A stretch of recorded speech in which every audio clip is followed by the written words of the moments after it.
Okay, guys, welcome back to a new video here. So, absolutely wild. The Nelk boys had on the Prime Minister of Israel, Benjamin Netanyahu. I'm not joking. And to call it a softball would be an insult to softball interviews. It was pretty wild. And listen, just before I go any further, to be clear, to be a little bit fair here, after the interview, they've basically kind of responded to, because obviously there's a ton of pushback and blowback to this, and they basically said, okay, listen, we didn't know this. And they're basically saying, this is not how we do interviews, blah, blah, blah. It's not an endorsement of Israel, blah, blah, blah. But again, it was not a good interview, to put it mildly. And we're going to show you the clips and some of the stuff that Netanyahu was pushing and some of the way that some of the questions were framed. It was very biased in a pro-Israel way. And there's no question that Netanyahu was pushing a certain agenda here, trying to convince an American audience. Some of the things he was saying was completely ridiculous. So I have a couple of clips here that I'm going to show you. The first one, where he talks about Hamas and basically the goal of Hamas, not Iran, not Iran. The goal of Hamas is to destroy all of America, which is why Hamas is our problem, not Israel's problem, or not just Israel's problem alone. So we're going to show you the first clip, and there's some other clips in here that are just beyond wild, which we're going to talk about, especially the Trump assassination claims, which is insane, which we'll talk about. So here's the first clip of Benjamin Netanyahu on the Nelk Boys podcast. Very friendly interview, zero pushback. And by the way, the only, literally, I'm not joking, guys, the only point of pushback in the entire interview was when Netanyahu said he likes Burger King more than McDonald's. I'm not joking. And the reason this came up is because they asked him, "Oh, what do you and President Trump have in common?" Ha ha ha. "Oh, we both love fast food." Ha ha. It was like, one of the, like, just like, do you know who you're talking to right now? Like, this is the Prime Minister of Israel you're discussing with, Benjamin Netanyahu, right now. And that's literally the one issue of pushback. So beyond wild, we're going to show you the first clip. Here it is. And by the way, guys, before I go any further, make sure to like and subscribe. Hit that subscribe button. It's super good for the algorithm and it helps out the channel immensely. My Patreon link is also down below if you want to support the channel in that way. Thanks for watching, guys. Here's a clip and we'll talk about it after. I'm not claiming to be an expert too, but I'll just read stuff on like X, and like people will say like Israel's killing babies or like they're starving people. That's completely false. In fact, the reason we have civilian casualties in Gaza is because Hamas were basically horrible murderers and killers, okay? Committed to our destruction and your destruction. They say so openly. I mean, they say the big enemy, the real enemy, the great Satan is America. Okay. Now, again, I want to say this. First of all, it's very obvious what Netanyahu is doing. He's trying to convey to an American audience, maybe people who aren't super aware about the political landscape right now, that, oh, Hamas wants to kill all Americans. That's why America has to be involved in this. That is what he's trying to convey.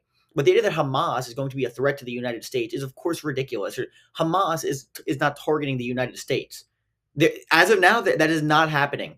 The Hamas is targeting Israel. It's Israel's problem. So again, Netanyahu's trying to convey that, oh, okay, the U.S. has to be involved because they're a threat to the U.S. They do the same thing with Iran. It's total BS.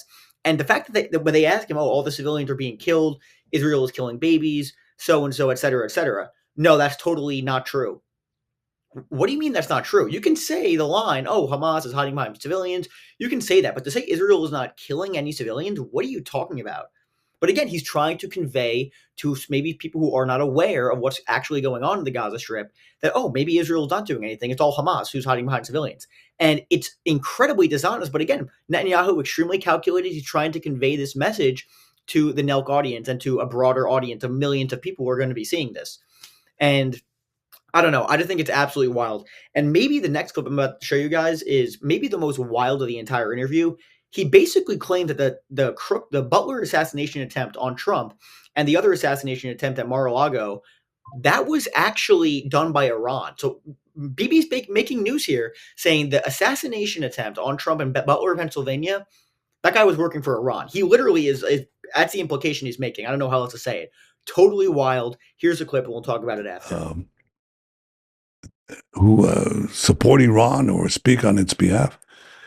Iran tried to assassinate President Trump, not once, but twice. They were behind those assassination attempts? They openly admit. By the way, they put out a price on his head, on mine too, by the way, smaller price. I'm not offended. They actually put a price on your head? Yeah, 2 days ago. Do you know what it is? You know, yeah, it's smaller than his. Okay, guys, and I mean, I don't know, but to me, that's one of the most insane things of the entire interview. Claiming that Iran was not just responsible. Again, we've heard that Iran apparently might have been trying to assassinate the president of the United States. Of course, Tucker Carlson grilled Ted Cruz on this, and Ted Cruz basically had zero proof whatsoever of this. Maybe because it's not true, but okay, maybe, who knows? But Netanyahu is literally saying the Butler, Pennsylvania assassination attempt, that was Iran. That's what Netanyahu is saying, and there's literally zero pushback. And that's a problem with interviews like this is you have to be prepared to push back on that. Like, wait, what are you talking about? And of course, this is why Netanyahu decides to do an interview with the Nelk boys, because it's a relatively easy interview. He knows this going in. Trump probably set this up. I would not be surprised if Trump said, oh, the Nelk boys, it'll be an easy interview. You should go on with them. That's probably why he did this in the first place. But to have zero pushback on a question like that is beyond insane, to be totally honest with you. I mean, wild stuff. And it's just not true. Again, Netanyahu, though, was trying to push this to an audience and just say, oh, Iran's trying to kill Trump. That's why we got to attack Iran. That's why we got to hate Iran, et cetera, et cetera. And again, I haven't really spoken yet about how a lot of the Nelk boys were kind of positioning and framing a lot of the questions. But this next question, again, on the mayor race of New York City, Zoran Mandani, basically Steiny, the guy, he again frames the question like, yo, what do you think about Netanyahu, or what do you think about New York City electing a anti-Semitic mayor? Like, what's your opinion on that? Again, providing zero evidence of him being anti-Semitic, other than, again, they say this, a lot of people say this because, oh, he opposes Israel, he opposes what Israel is doing in the Gaza Strip, they oppose what they're doing in the West Bank, so he must be anti-Semitic. That's literally their argument. They provide no other evidence whatsoever. It's quite wild. To frame this question to the Israeli prime minister is even more insane. So here's a clip, and we'll talk about it after. Just, I mean, wild. They're right. I'm just trying to figure it out too, because even in New York City, right? What's Zoran?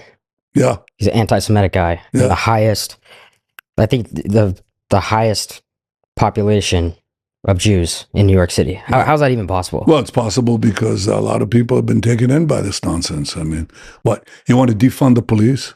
You want to have people go into stores and, rob them and be free? You think that really creates a good society?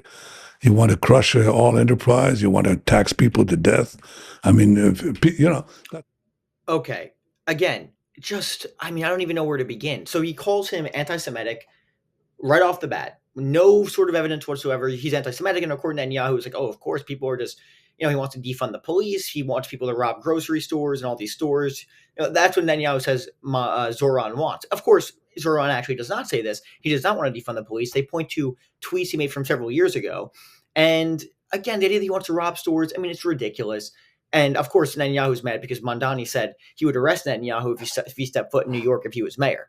So that's probably why he doesn't like him. But again, they don't even push back at all, which I just think is, you have to push back.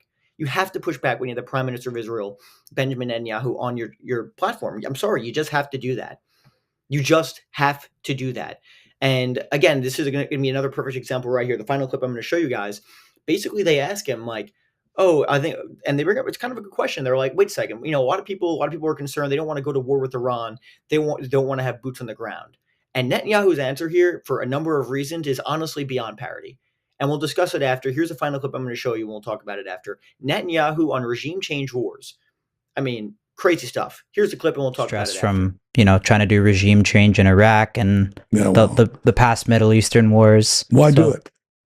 That doesn't work. It just doesn't work.